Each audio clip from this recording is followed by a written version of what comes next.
What happened last session is awful. Indeed, we're seeing the most fiscally irresponsible and poorly run state government, at least in my memory, and I've been watching it closely for decades, I think in almost anybody living's memory. There's no disagreement about any of that. In 8 months, though, we have a very important primary. And please realize this primary is about the soul of the Democratic Party. Lots of folks, when you're going around campaigning, ask you, what are you, a moderate, a liberal, a progressive? I describe myself as a common sense radical. I've been around government long enough to know that we cannot simply continue doing things the same old way with small changes and expect things to change. We need sweeping, radical, deep change in basic power structure and how our government is structured and what its values are. I'm ready to do that. I'm somebody who is not afraid to tackle very uncomfortable issues. I'm somebody who isn't afraid to say that our legal system right now is rigged against ordinary people and needs a total revamp. I'm somebody who isn't afraid to say our drug laws are a travesty.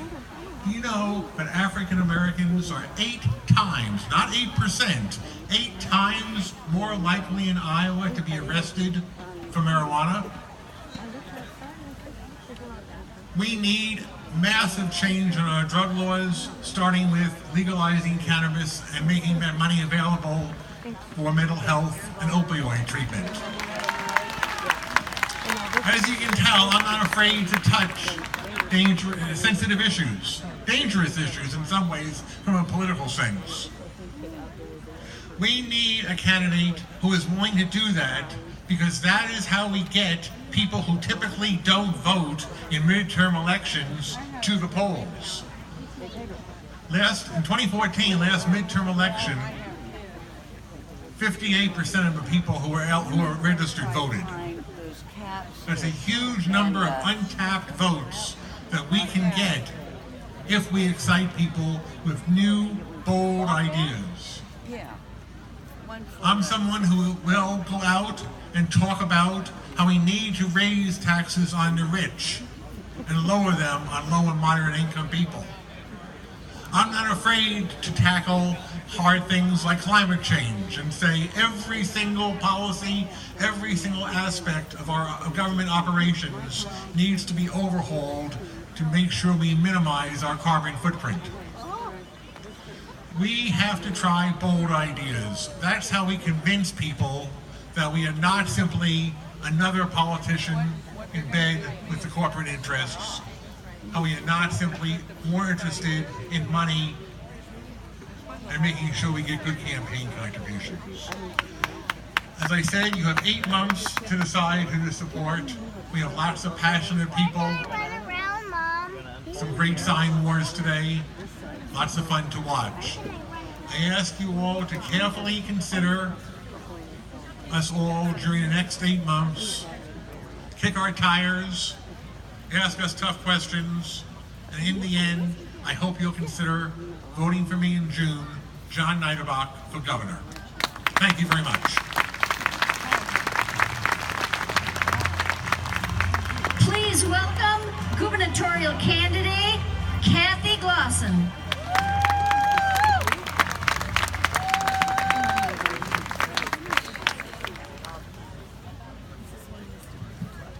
How you doing out there? My name is Kathy Glosson. It's great to be here with so many Democrats honoring the tradition of our great Senator Tom Harkin. I was honored to serve on Senator Harkin's Nurse Advisory Committee to help educate Iowans and nurses on the Affordable Care Act. And one thing is for sure, I think we miss Tom in D.C., don't we? And what we have now are 2 senators who are ready to, at every chance they have, to take away health care from hundreds of thousands of Iowans. You know, things are tough right now, but here's the good news. People are rising up and speaking out.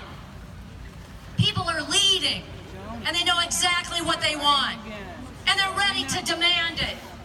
Let me tell you what I've heard from hundreds of working Iowans as I spent the last 100 days traveling the state. They want us to lean in. They want us to speak out. They want us to stand up. They want bold, progressive solutions to the challenges we face. They don't want half measures. They don't want tinkering around the edges. If we listen to Iowa and let people lead, we will win. So I'm here to tell you that we're running our campaign for governor around a radically different idea. You know what that is? Giving every Iowan a voice in state government again. Now is the time to approach our politics in a different way, to govern in a very different way. We need to bring regular Iowans into the decision-making process instead of shutting them out. We've seen where politics as usual has gotten Iowa. We've seen what happens when we turn control over to corporations and the wealthy few. Working Iowans don't get what we need or what we deserve. Regular people are struggling to take care of their families and get left behind. The poor, the elderly, people with disabilities get pushed aside. That's what happens when our state government and our governor put corporate profits ahead of people. So my plan is to listen to Iowa again, to actually listen to the 31% of Iowa families who are struggling to pay their bills every single month, to the people who are working full-time but living in poverty because they can't survive on a minimum wage of $7.25, to the folks who had to leave a hospital when they were ill because they didn't have the insurance to cover the costs, to the independent family farms who are getting squeezed by factory farms who are polluting over 750 of Iowa's waterways. Once you've listened, it's clear what we must do. We need to raise the minimum wage to $15 an hour. And we need to do it faster, not in 5 years or 10. The folks who are struggling out there can't put gas in their car, food on the table. They can't wait. We need to expand union rights in our state. I'm a union nurse and a union leader. Winning back collective bargaining for public employees is a good first step, but it's not enough. We've got to stand up to corporations and give more Iowans the ability to join a union no matter where they work. And guess what? We need universal single-payer health care. You know, as a nurse, I believe that healthcare is not a luxury. Getting good healthcare isn't a privilege, it's a fundamental human right. And we need to make clean water the birthright of every single Iowan and take real steps to address climate change in our state and country. I will push for a moratorium on new factory farms until our waterways are clean. We absolutely have to make sure that industrial agriculture takes the steps necessary and takes the responsibility to clean up the mess they made, not us. If we fight together, we can win for bold, progressive ideas. I'm Kathy Glosson. We can give working people a seat at the table again. It's our time. Rise up. Please welcome gubernatorial candidate Nate Bolton.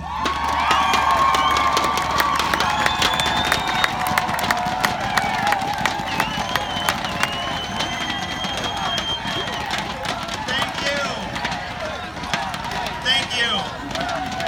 I'm Nate Bolton. I'm running for governor because our state deserves brighter future. And hard-working Iowans need a governor who has their backs. Iowa desperately needs a new vision forward, where once again we pride ourselves on our leadership in education, where we renew our commitment to take care of each other and support each other. And we strengthen our economy, not by ruining our state's finances with corporate coupons, but by investing in a skilled, productive workforce for tomorrow's economy. It's up to us. It's up to us. Let me ask you, are we ready to win this fight for the soul of our state? Some of you may have heard that I grew up in a union family in Columbus Junction, a small, diverse town in rural southeast Iowa where my mom and stepfather still live on a heritage farm. There isn't a poor or a rich community in Columbus Junction. It's one community of working people. When new Iowans in our community wanted a better future for their families, some forged a new path by opening family businesses on Main Street, and like good Iowans, we supported those stores to make them successful, because we know if one part of our community fails, we all fail. But right now, our communities are struggling in Iowa. This administration has underfunded our schools for 7 years in a row. They've gutted collective bargaining rights. They've cut workers' compensation benefits. They've defunded Planned Parenthood. Kim Reynolds now is adding insult to injury. She's cut overtime pay for overtime work for 2,800 Iowans. And then she said it was a small impact. That's not a small impact on those Iowans and their families. When we look at what this administration has done, Kim Reynolds has told the LGBTQ community that their rights are an issue of local control, despite the disturbing history of local control determining civil rights. She says their irresponsible budget cuts have not affected services, but they've cut whole programs in our state. It's painfully apparent Kim Reynolds either doesn't understand the damage she's causing or just doesn't care. Well, we care, and we stand ready to forge a new path for Iowa's future. In this campaign, I've traveled to 52 counties. I've heard from a corrections officer concerned as his brothers and sisters work extended overtime in an understaffed facility that had only 4 corrections officers able to respond to a riot involving 100 inmates. I've heard from a pediatrician who wrote a prescription for a little girl that could not be filled because of this administration's privatized Medicaid program, causing that little girl to unnecessarily end up in the emergency room. I spoke with a man whose brother died shortly after this administration shut down the mental health facility that was taking care of it. I've heard from education students finishing their education degrees, wondering if they're choosing the right career path after this administration forced through a bill that gave them lesser and fewer rights in the workplace simply because they're answering that sacred call of public service. Well, we've shown we're ready to fight back. Last session, thousands of Iowans stood with us as your Democratic legislators pushing back against this agenda. We are ready to answer the challenge again. Last month, we elected Phil Miller to the Iowa House of Representatives. And just last week, 13 education associations in this state won recertification of their union by overwhelming majorities. It's clear our future in this state is worth fighting for. We must fully fund our education system, the whole system in this state. Treat teachers like the professionals they are again. Make sure we increase wages and workplace protections for our working Iowans. We want to make sure we grow our economy responsibly. We invest in our natural resources and answer the real problem of climate change with economic development by expanding wind and solar programs in Iowa. We have a duty to protect our most vulnerable Iowans, those Iowans that are disadvantaged in a Medicaid system that's been privatized. We need to end that system and expand mental health care in our state. While Republicans have shortchanged Iowa's future, we stand with a vision for the next 20 years in this state. A future that advantages all Iowans. Our future is one of incredible opportunity if we stand together, if we stand up for the things we value most as Iowans. I'm a workers' rights attorney. I've defended workers' rights for years. I've stood with you before. We will win this fight for the soul of our state. Stand with us. Let's win this for Iowa.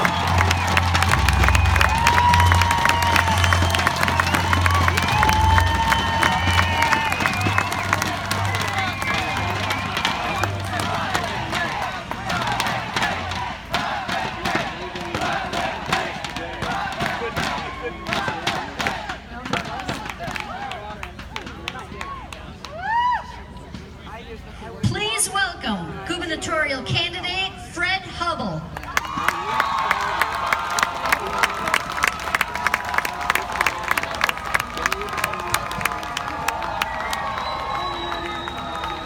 Thank you. Welcome everybody to the Polk County Democrat Steak Fry. What a great afternoon. My name is Fred Hubble. I'm a lifelong progressive Democrat and I'm running for governor. I want to start with a story about my great-great-grandfather who moved to Iowa in the 1850s. A few years after he's been here, he was looking around and seeing how Iowa was growing, what was happening to our economy. And he and some other people quickly realized that a lot of money was leaving our state to go to East Coast insurance companies to build up the East Coast. He figured out, well, why don't we start a life insurance company right here in Iowa and build up the Iowa economy with an Iowa company and Iowa employees. That's how we should be building our economy from the ground up. That's part of the reason we're having a fiscal crisis right now in our state. But I want to tell you another story, mental health. We don't have enough beds, we don't have enough doctors, but we have a crisis with ever-increasing numbers of people who need some form of mental health beds and treatment. 6 years ago, some folks from Broadlawns Hospital came to my wife Charlotte and myself and some other people and said, look, we don't have enough beds, we don't have enough doctors, we need your help. How can you help us? We pulled a bunch of people together. Over time, in the last 5 years, we've been working as a big community to try to add 50% more mental health beds to Broadlawns and 2 new psychiatrists. That's what leaders do. They pull people together and they get things done to help Iowans. So a couple of months ago, I was traveling in Western Iowa, and I was asked by a person out there, what are the 3 or 4 words that describe the values of your campaign? So I said, experience, unity, and heart. Experience because I've worked in large businesses in the private sector for over 20 years. Yonkers department stores around the state, Equitable Life Insurance Company around the state. But I've also been asked by Governor Covert twice to work for the public sector. He asked me to chair the Iowa Power Fund Board to help make renewable fuel, renewable energy, wind and solar investments all across the state to keep us moving forward. He also asked me to come into the Department of Economic Development and run that department when we had a film tax credit scandal that was costing the state hundreds of millions of dollars. We got it down to less than 25 million. That's the experience we need. My second value is unity. I've never been a politician. I've never run for office. So I have always, in every organization I've been a part of, I've always tried to pull people together to get things done to help all the people associated with that group.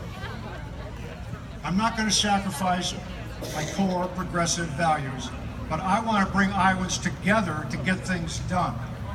And that means we need to reach outside our natural constituency and find common ground with people so we can move forward in our state. My third core value is heart. And heart because we need a governor who puts people first. We need to invest in people in education, in job training, and more respect, and more opportunity to be successful. If we invest in our people all across Iowa, our economy is going to grow and everybody's going to get lifted up. So you might naturally ask, well, how am I going to get this done? You got to take the budget and put it behind the priorities. Reynolds doesn't do that, but that's what we need to do. My first priority is going to get more budget money is education. We need more money there, but we also need more innovation because we need to make sure that all across the state, pre-K is available to everybody. We need to make sure that our K-12 schools are as good as they used to be in the top 3 or 4, which obviously they're not now.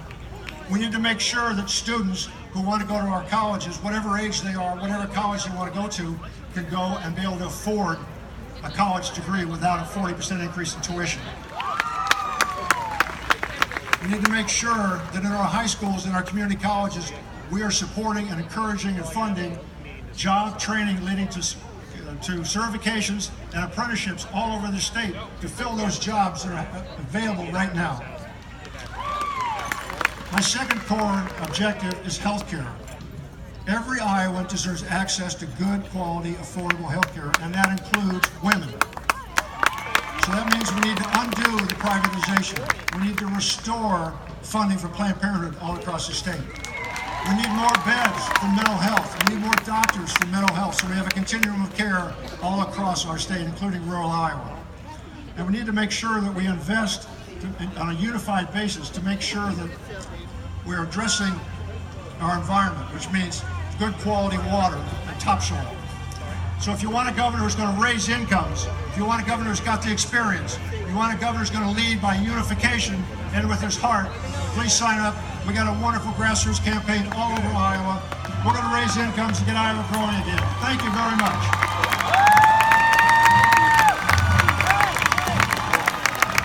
Please welcome gubernatorial candidate Ross Wilburn.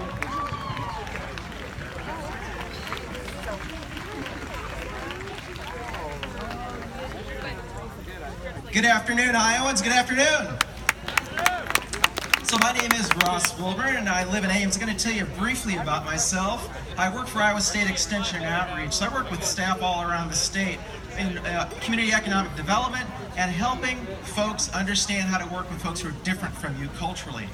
I'm a former mayor of Iowa City and 12-year city council member, where I learned the impact of decisions we make on a day-to-day basis affect you every day, as well as action and inaction here in Des Moines, which leads us down a destructive path. I ran the Crisis Center of Johnson County, where I learned the importance of mental health support as well as community support for those who are dealing with mental health issues and the support they need in their communities. I served in the Iowa Army National Guard, where I learned, along with my brother and other family members who were active, the impact of a deployment on a family while their loved ones are away and while they are returning back to the community. Now I want to work with you to help us become the state we know we can be, with opportunities economically, better healthcare, education, and to lead the nation in quality of life. And guess what? When these corporations come asking for the big handout, what's the first thing they ask? What are the schools like? What's the infrastructure like? So we've got to change this particular mess that the governor's gotten us into. I'm going to take a risk, and thank you. I'm going to take a risk and take 10 seconds. Apparently, Governor Reynolds didn't understand for folks who do kneel during the national anthem. I stand, I put my hand across my heart, but apparently the music must distract her. So I'm going to take 10 seconds to show what we think about her leadership and ignoring what Iowans deserve and need. Yeah. I wrote a letter to the governor. You may have seen it in the register, but we've got it here. But what I've heard from Iowans is they want a healthy Iowa, they want a more prosperous Iowa, they want an inclusive, welcoming Iowa. For the healthy Iowa, we've made it clear. Healthcare is a right. We need to have that single-payer plan. We've got to reverse the privatization of Medicaid. We have to provide mental health support services right here in Iowa. People shouldn't have to go to Florida to get support for their loved ones if they're in a suicidal incident or needing mental health services. It's not just our physical and mental health. We've got to have environmental health. Clean water. We've got to be able to drink the water and breathe the air. We've got to find those who are polluting the water. A more prosperous Iowa. Let's bump up that minimum wage to $15 an hour. Not an extravagant lifestyle, but helping take care almost of basic everyday needs. Let's support corporations who invest in us, that don't fight unionization, that give good benefits, and they are investing in the communities that they live in. Let's continue pumping up clean air, clean water, and those industries that give jobs on and on down the supply chain, and they're sustainable. Prosperous Iowa has to include education. You know, teachers, you are so kind and so giving, but you shouldn't have to pull money out of your pocket to educate our children. That's wrong. We've got to clean up the budget mess so that the government is supporting our next generation of Iowans. I'm going to end by talking about a more welcoming, inclusive Iowa. Iowans, you're welcoming folks. You did it back in the 1970s when people were fleeing persecution in Southeast Asia. You've been welcoming folks from Africa and Latin America, but they're facing a lot of hate. They're facing it from President 45. He's feeding the negative image of immigrants, folks who are a different background. And so it's easy to see why, if you're a person of color, if you are dealing with a developmental disability, if you're struggling with mental illness, if you're a member of the LGBTQAI community and you're from rural Iowa, and you feel that not only Washington, D.C., but Des Moines has abandoned you, has turned us back on you, don't give in to the fear. They're trying to pit us against each other. We can't let that happen. We've got to speak up, we've got to show love, and choose a better path than hate. And we can do it. We can do it together. Our campaign is Let's Be Iowa. Let's take those actions that benefit Iowans every day. Let's lift each other's up. Let's support each other. It's more than diversity and inclusion. It's about creating a welcoming Iowa, and one that's consistent with the Iowa values that we know and love. My name is Ross Wilburn. I want to be your governor. Let's do it. Let's be Iowa. Thank you so much. Please welcome gubernatorial candidate Andy McGuire.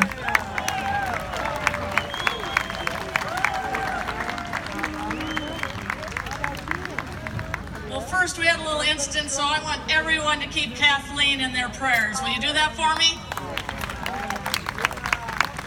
I'm Andy McGuire. I'm from Waterloo, Iowa originally. I come from a family of 8. My dad was a World War II veteran. He came home and started a construction machinery business. And my mom, she stayed home with us. And you know what they taught us about? They taught us about caring. They taught us about caring about one another. If a friend or a neighbor was sick, we went and helped him out. And if somebody, a neighbor, was down on their luck, we got them back on their feet as a community. That's why I became a doctor, because I saw the power of caring about others. Well, folks, I've been to all 99 counties, and I'll tell you, I'm not hearing that as much. I'm hearing from people that they feel like they're not getting a fair shake. They feel like they can't get ahead for their families. They feel like the Branstad Reynolds administration has put profits ahead of people. Well, I want to change that. I want to be a governor. I've been caring for people my whole life. I want to be a governor that cares about every citizen in Iowa being successful.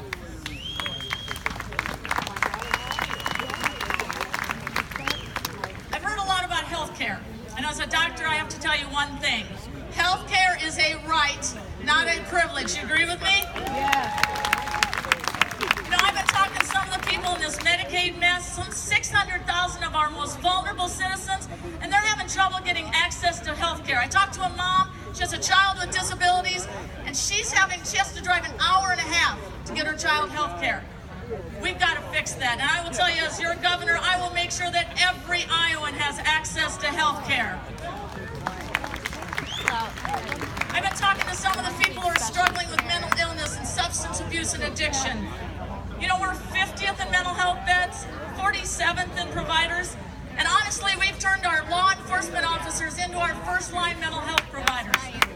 You know what they have to do? They take people to jail, and they take people to emergency rooms, 2 of the most expensive and worst places for someone in crisis. What if we took that money and we put it into pre-counseling before crisis? Think what we could do for our fellow citizens. As your governor, I will make sure we have mental health resources in every community.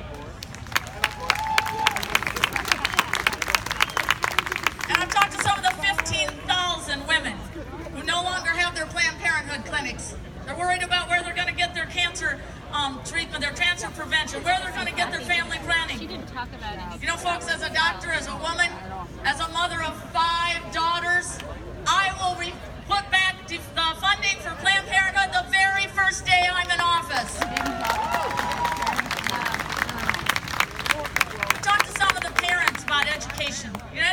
It's our future. Right now, we've got kids who don't even have enough books so they can bring their homework home. That's not how we used to be. We used to be a beacon for education. Are there any teachers out there? Let me see ya. Let's give our teachers a hand.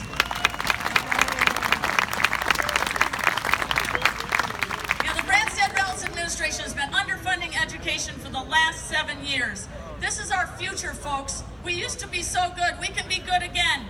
I tell you, as governor, I will make sure that every child in every zip code has quality public education.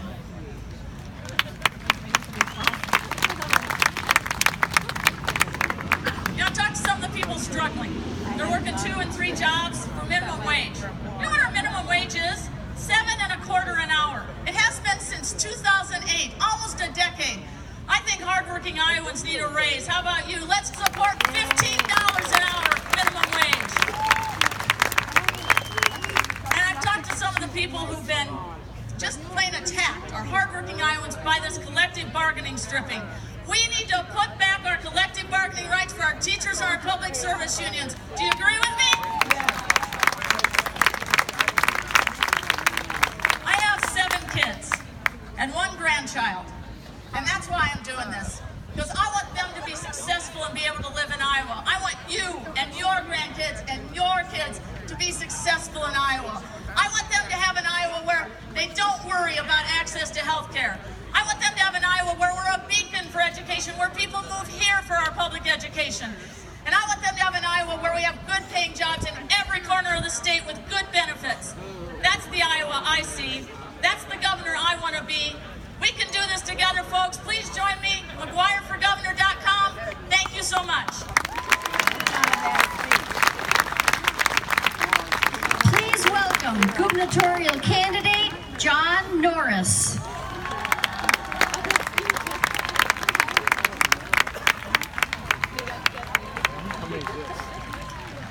Thank you very much. Thank you all for being here in support of the Polk County Democrats, and a special thank you to Tom Harkin, who established this, who established this tradition of a steak fry in the fall to sow the seeds for a harvest for Democratic votes at election time. They have done their best, these Republicans, to make it fertile ground.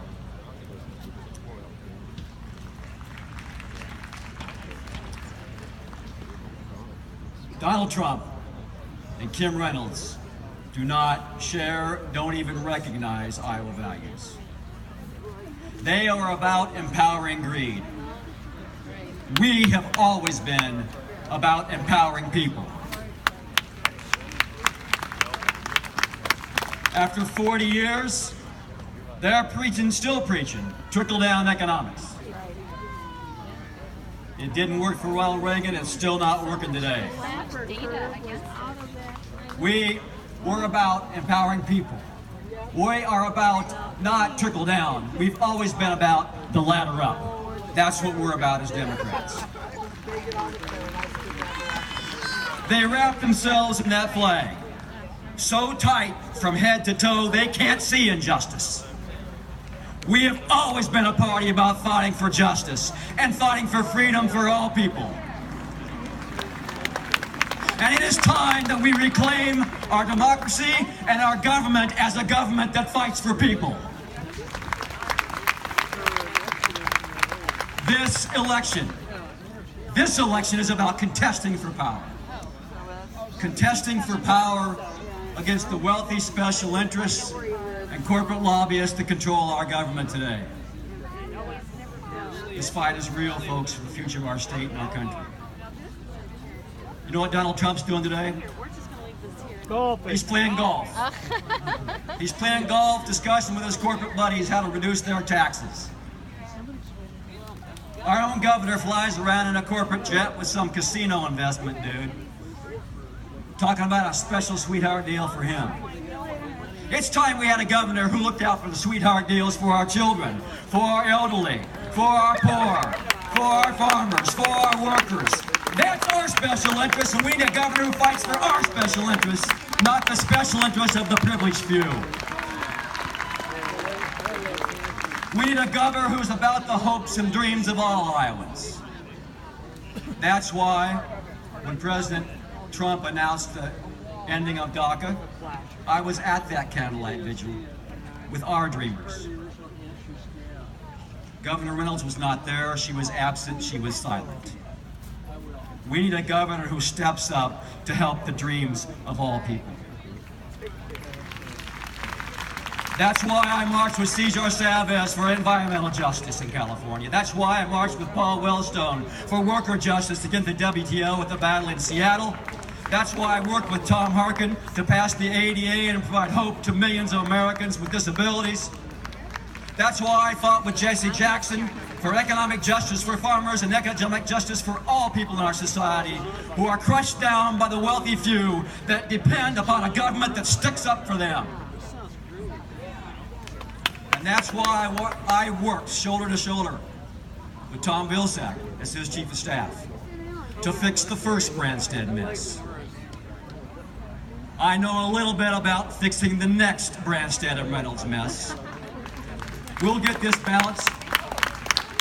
We'll get this budget balanced again after their mess. We'll reprioritize for our children, for education, for health care, for our environment, and all the things the people of this state depend upon their governor to do.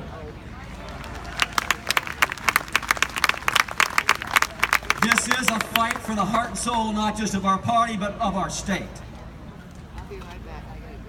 I have a lifetime of commitment to economic justice and social justice and environmental justice, and I'm worried. I'm worried if we don't capture this governor's seat in 2018, we're going to be walking around in the wilderness for many years. But we can win, because we have the ultimate currency in politics. They may have the money, but we have the people. And I'm asking you, the people, to rise up and march with me to take back this state, take back our democracy, and make Iowa who we know we are and who we are fighting for. Thank you.